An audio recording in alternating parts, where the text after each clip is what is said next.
Nous avons été appelés à la guerre. L'Amérique latine a été appelée pour livrer des machines de guerre, des hommes pour aller sur les champs de bataille. Ils ont oublié que nos pays ont été envahis à plusieurs reprises par les mêmes qui parlent aujourd'hui de lutter contre les invasions.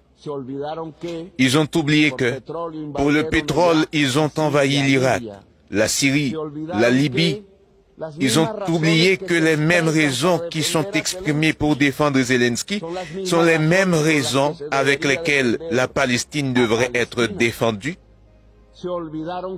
Ils ont oublié que, pour atteindre les objectifs de développement durable, il fallait mettre fin à toutes les guerres, mais ils ont aidé à en apprendre une, parce que le pouvoir mondial lui convenait dans son jeu des trônes, dans les jeux de la faim, et ils ont oublié de finir l'autre parce que le pouvoir ne lui convenait pas de la terminer.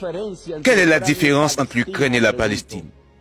Je me demande, il n'est pas temps de mettre fin à ces deux guerres et d'autres de profiter un peu de temps pour construire des routes pour sauver la vie sur la planète?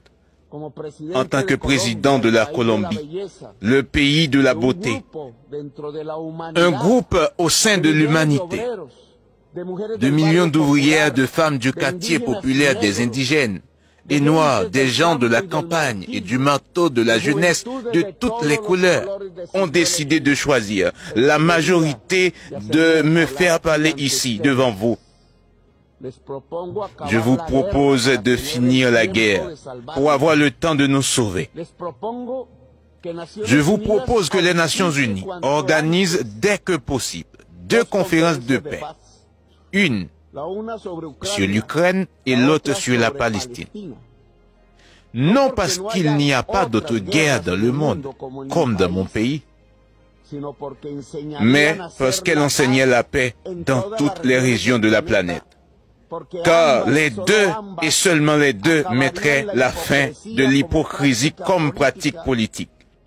Parce que nous pourrions être sincères, vertu sans laquelle nous ne serons pas les guerriers de la vie. Mesdames, Messieurs, discours Gustavo Petro, président pays Colombia, dans le cadre de l'Assemblée générale ONU. Écoutez.